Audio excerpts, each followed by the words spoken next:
Salam alaikum wa rahmatullah wa barakatuh. Alors, de meilleure humeur que tout à l'heure, alhamdoulilah, je vais vous faire une petite suite. Donc, on m'a posé la question, alors, comment ça, la guider si Allah connaît les destins ça reste confus pour un certain nombre de personnes. Alors, Allah connaît le futur. Il sait qui va triompher de l'épreuve terrestre et qui ne va pas triompher de l'épreuve terrestre. Mais si Allah vous avait déjà donné les résultats, mais il y en aurait 90% d'entre nous qui auraient abandonné. Et donc, en fait, il n'y a plus d'égalité des chances dans le fait de gagner la miséricorde d'Allah pour pouvoir aller au paradis. Puisqu'il y a la destination qui est l'enfer et la destination qui est le paradis, il y a bien sûr deux lignes de destin possibles pour tout homme.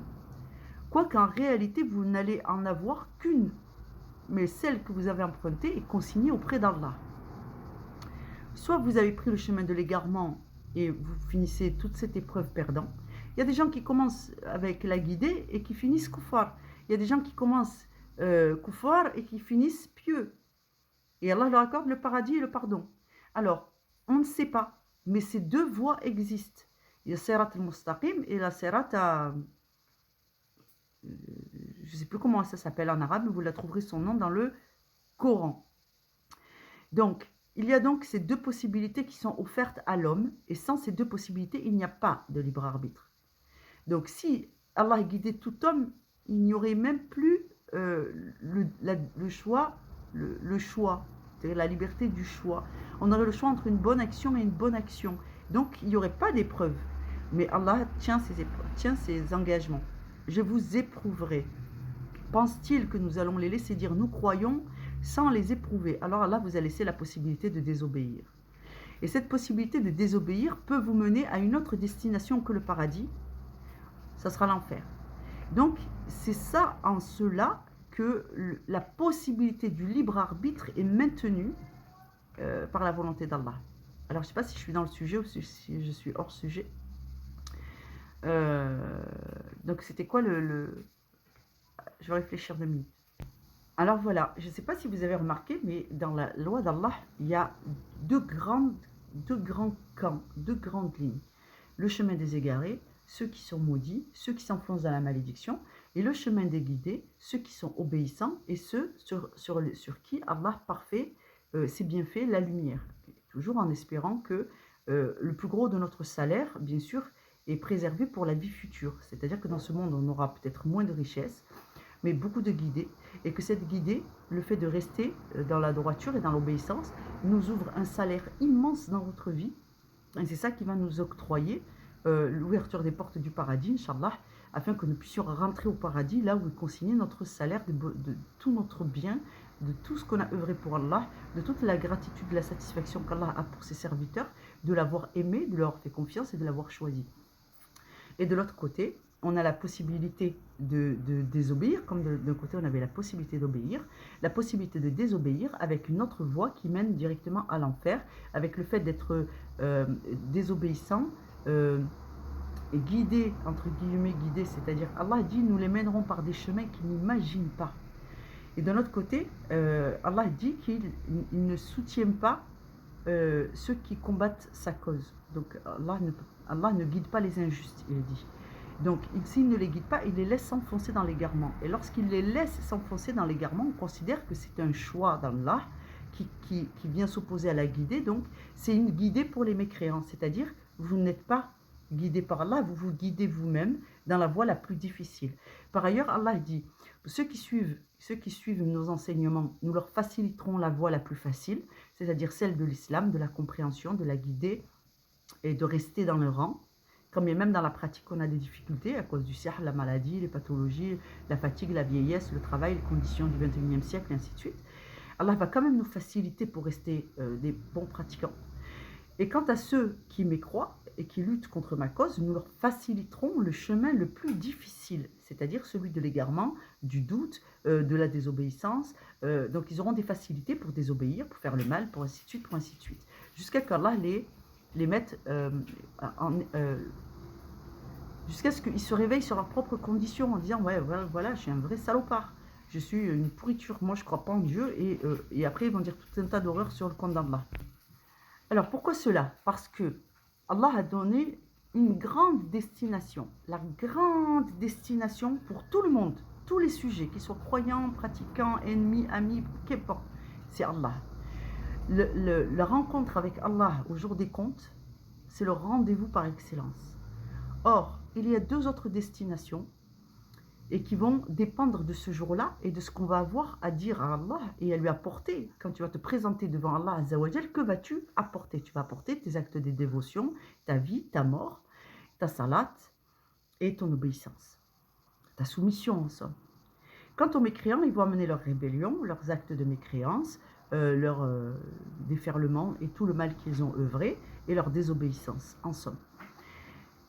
À partir de ce moment-là, ces deux voies qui nous ont été proposées, celle du choix de faire le bien ou de faire le mal, d'obéir ou de désobéir, on avait le choix. Personne n'a empêché, ne vous a empêché, personne ne m'a empêché de faire notre religion si ce n'est la pression sociale. C'est ça l'épreuve. La pression sociale, l'époque, les mœurs, le mode de vie, et ainsi de suite. Donc chaque société a ses difficultés qu'elle va apporter, qu'elle va imposer aux croyants pratiquants. Et normalement, la société est censée être organisée par des croyants, pour des croyants, mais vous comprenez bien que les sociétés modernes délaissent la foi, l'adoration de Dieu unique, et elles délaissent les lois de Dieu unique. Donc nos épreuves en tant que croyants sont plus difficiles. Mais ça ne change rien à la donne. Vous avez toujours le choix d'obéir ou de ne pas obéir. Là, vous exercez votre libre arbitre. Allah connaît votre destin. Il sait lesquels d'entre nous vont triompher et lesquels d'entre nous vont échouer. Mais si Allah nous donnait cette réponse, si Allah nous disait, toi, laisse tomber, c'est bon, tu seras en échec, tu vas aller en enfer, tout ça, et toi, c'est bon, arrête d'œuvrer, arrête de m'obéir, arrête d'être un bon sujet, parce que de toute façon, ça y est, tu as déjà gagné. Eh bien, ça biaiserait considérablement les actions, le libre arbitre de chacun d'entre nous. Donc, on arrêterait de faire le bien si on pensait avoir acquis la récompense. Et on désespérerait, on se dirait à quoi ça sert de faire le bien, vu tout le mal que j'ai fait, puisque pour l'instant, je suis dans... on m'a annoncé qu'avec tout ce que j'ai fait, je vais aller en enfer. Donc les gens vont désespérer, et il n'y a plus de libre arbitre du coup. Parce que si Allah vous dit ce qu'il en est, ben, il n'y a plus rien à faire. Voilà. Alors Allah connaît les destins, mais il ne va pas vous les donner. Parce que c'est dans le fait de ne pas vous dire qu'il vous laisse une chance et qu'il nous laisse une chance, alhamdoulilah, de rectifier le tir et de redoubler d'efforts. Donc c'est dans les situations comme celle-là qu'il faut faire l'effort de se dire, ya Allah, je pense que Allah est grand et miséricordieux. Le livre est une sagesse, il contient des milliers de sagesses et une guidée d'une puissance extraordinaire, ce livre qui apporte la guérison, la lumière, le raisonnement, le discernement, qui ramène la stabilité dans la vie, le bon équilibre dans les familles, et ainsi de suite. Et de se passer de cette miséricorde, enfin, je ne sais plus où je vais aller en venir, mais alhamdoulilah, je crois que vous avez compris.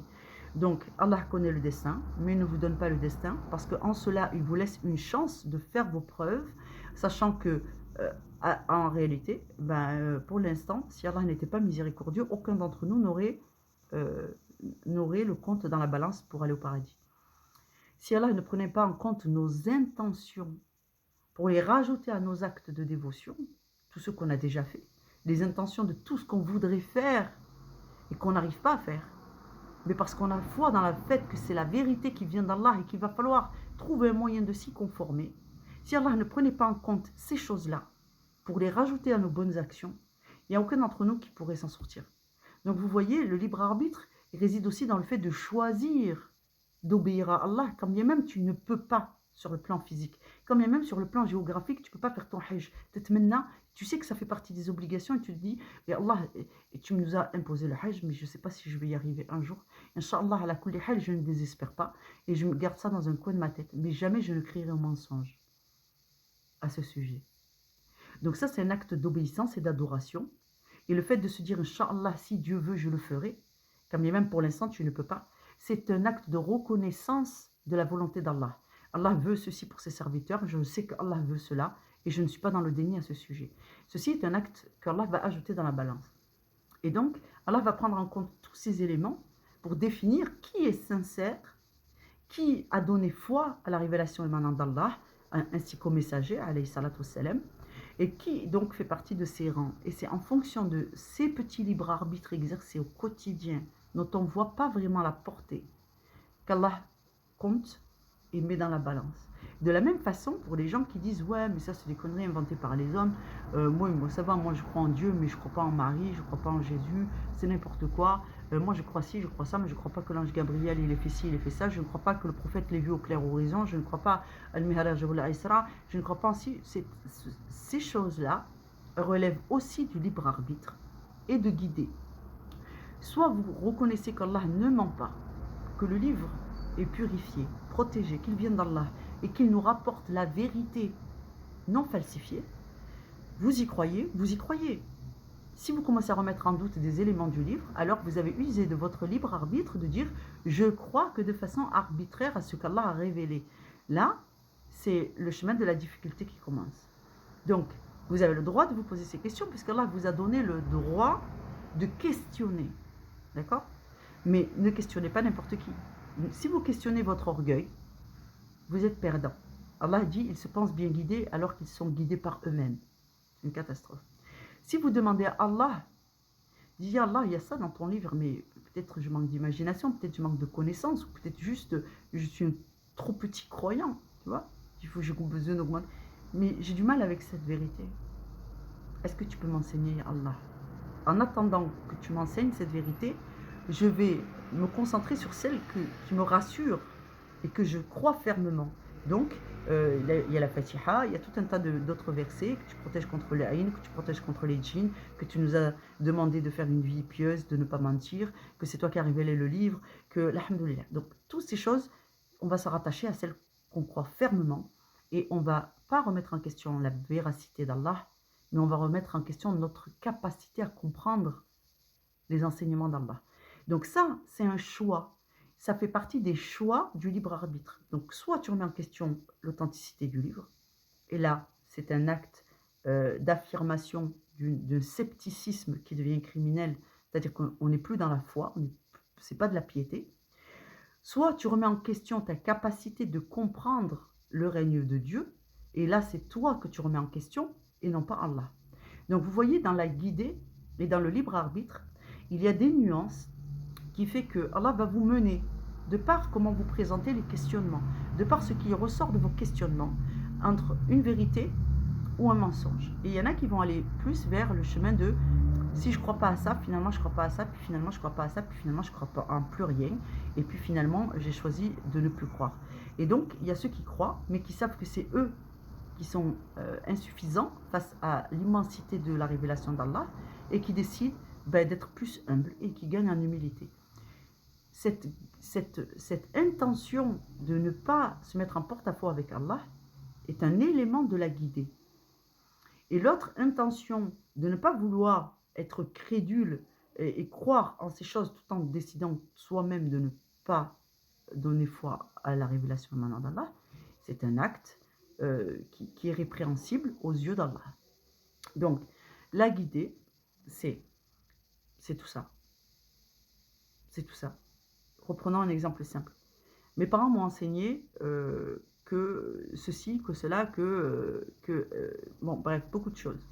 Mais quand j'ai grandi, je me suis rendu compte que la priorité, c'est pour Allah. Par exemple, mes parents m'ont dit, moi, je préfère que tu meurs, tu ne fais pas la chouma dans la famille. Si tu te maries, tu divorces pas, c'est fini, c'est le même homme que tu auras pour toute la vie. Quoi qu'il te fasse, tu divorces pas. Ça, c'est l'enseignement des parents, d'accord? Donc, il y a une obéissance qu'on a donnée à nos parents. Et ça fait partie de notre éducation, c'est-à-dire que nos parents ne sont pas avec nous tous les jours. Mais pourtant, on reste fidèle à ces enseignements. C'est cette fidélité, en réalité, elle va à Allah. D'accord? Donc, ce n'est pas aux humains qu'il faut donner cette fidélité-là. C'est à Allah. Allah, comme même tu ne le vois pas ou que tu as tendance à oublier qu'il est aussi proche que toi, que ta veine jugulaire, tu te rappelles de ces enseignements et tu te dis, subhanallah, ça, je ne peux pas faire. Donc, cette fidélité, c'est à Allah qu'on la doit, pas à nos parents. Par exemple, quand je vous disais tout à l'heure, ouais, j'ai du mal à croire que le prophète alayhi salatu salam a vu Jibril au clair horizon. Bon, vraiment question la parole de Dieu. C'est un acte de désobéissance. Et Allah nous enseigne que la foi peut s'affaiblir, s'affaiblir, s'affaiblir jusqu'à mourir. Donc il faut être vigilant. Quand je dis à ma mère, écoute, moi, je vais divorcer, et tu devras te débrouiller pour faire face à l'opinion publique, parce que moi, je ne vais pas m'infliger une règle que tu as inventée, alors que la religion d'Allah, elle, m'autorise ce que toi, tu veux m'interdire. Dans un autre verset, qu'ont-ils à interdire ce qu'Allah a autorisé? Et qu'ont-ils à autoriser ce qu'Allah a interdit? Donc, si mon mari n'est pas un homme pratiquant, qu'il me maltraite, et que ma piété s'affaiblit au point que je devienne mécréante, c'est de ma responsabilité. Je dois connaître mon livre, je dois connaître la loi d'Allah. Que dit Allah? Allah dit que chaque homme et chaque femme sont d'abord et avant tout soumis à Allah Azza wa Jal et à son messager. Ensuite, Allah dit aux serviteurs d'Allah, le messager a un droit sur vos femmes avant vous. Ça veut dire quoi? Ça veut dire que avant d'obéir à ton mari, t'obéis au messager d'Allah. Et Allah Azza wa Jal a rappelé à son messager et donc à l'ensemble de la communauté des serviteurs d'Allah qu'Allah a facilité le divorce pour vous alléger des difficultés et des périples et surtout de la mort de votre piété. Donc si moi je me rebelle contre ma mère et que je lui dis écoute maman, barakallahu fik pour tes conseils, mais Allah et son messager ont autorisé le divorce dans le cas où mon mari ne craint pas Allah et n'obéit pas au messager. Et il ne respecte pas mes droits en tant que croyante d'obéir au messager et à Allah. Donc je suis dans l'obligation de divorcer parce que cet homme n'est pas musulman pratiquant. Quoi qu'il soit, il n'est pas destiné à la croyante pratiquante. La croyante pratiquante doit épouser un croyant pratiquant. Dans ce contexte, quand cela est posé, avéré, vous avez l'obligation de vous mettre en conformité avec les lois d'Allah Azza wa Jal. Donc, c'est en votre âme et conscience donc, de dire « je préfère obéir à la loi d'Allah que d'obéir à la loi des hommes ». En cela, c'est un acte de résistance, d'accord, dans ce monde, de la piété. Donc, ce sont tous ces choix au quotidien qui vont s'imposer à vous, parce qu'au gré de nos vies, on se retrouve dans des situations, ben voilà, on ne savait pas, et puis après, c'est trop tard, l'union, elle est faite, c'est trop tard, j'ai acheté le produit, c'est trop tard, j'ai déjà eu des enfants, c'est trop tard, c'est trop tard, c'est trop tard, c'est jamais trop tard. Vous avez la vie qu'Allah vous a donnée, et Allah dit, je vous ai laissé faire des choix, et de ces choix vont découler des choses, et c'est Allah qui attribue ses dons à qui il veut, dans la mesure qu'il veut, et Allah est large, c'est-à-dire qu'il est extrêmement généreux. Aussi, le plus important dans cette vie, c'est qu'Allah nous a dit, je ferai de vous je vous éprouverai les uns par les autres. C'est-à-dire que vos parents, comme bien même ils soient aimants, ils sont une épreuve pour vous. Vous, quand bien même vous êtes pratiquant, vous êtes une épreuve pour vos parents. Surtout si vos parents sont d'une piété moyenne. Ce sont des gens qui n'ont pas reçu la connaissance, qui n'ont pas été instruits de ce qu'est la culture, la culture que porte l'islam, c'est-à-dire ce niveau de compréhension, d'allégeance à Allah et la connaissance des lois. Donc s'ils n'ont pas reçu cet enseignement, ce ilm, et que vous êtes très croyant, et que par conséquent vous leur désobéissez au nom d'Allah, vous allez être une épreuve pour eux. C'est une réalité. J'éprouve les croyants les uns par les autres, j'éprouve les non-croyants les uns par les autres, j'éprouve les croyants par les non-croyants, et j'éprouve les non-croyants par les croyants. Je ferai de vous une épreuve les uns pour les autres, et je vous éprouverai par vos enfants, mais je vous éprouverai par vos parents. Donc, ça fait partie des épreuves de ce monde, alhamdoulilah. Et Allah nous dit que celui qui croit, qu'il croit, et que celui qui ne veut pas croire, ben, qu'il ne croit pas. Donc vous voyez, ce n'est pas un mensonge. Mais par contre, annoncez-leur le salaire.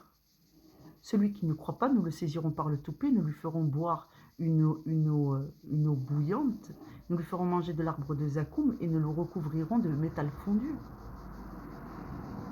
dans un feu qui leur montera jusqu'à la gorge. Donc, il faut leur dire. Et quant à ceux qui croient, nous les mettrons dans les jardins superposés sous lesquels coulent des ruisseaux. Ils seront assis sur des banquettes et ils n'auront qu'à tendre le bras pour attraper les fruits. Et ils auront la satisfaction et la miséricorde d'Allah. Et ils seront habits dorés, ils seront vêtus d'habits de brocart. alhamdoulilah, et des jeunes garçons au temps de perles passeront pour leur présenter des plateaux. Ils n'auront plus qu'à se servir à discuter de la baraka, de la rahmatullah, et ainsi, ils pourront aussi demander des nouvelles des gens qu'ils fréquentaient quand ils étaient sur terre, et on leur ouvrira une petite trappe où ils pourront observer les gens de l'enfer en leur disant « Regarde celui-ci, c'était ton ami ». Et un héros parmi eux leur criera d'en haut « Na'alatallahu alaykum » il s'en est fallu de peu pour que je sois parmi vous, à cause de vous. Alhamdulillah. Donc, une fois qu'on a annoncé la couleur, les gens sont libres. Nous, notre travail, c'est de faire le rappel, de faire la da'wa, de faire le rappel de la vérité. Donc,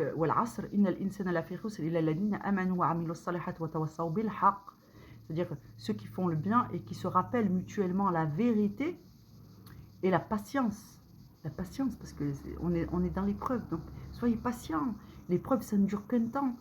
La vie humaine à l'échelle de l'éternité, on va vivre éternellement, les gens.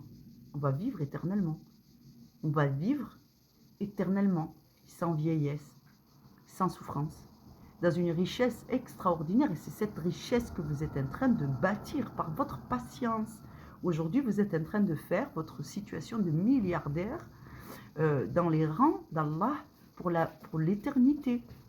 Donc vous serez les princes et les princesses de l'éternité. On vous rétribuera pour la patience et le fait que la fatigue, la douleur, la pénibilité ne vous a pas détourné de la miséricorde d'Allah.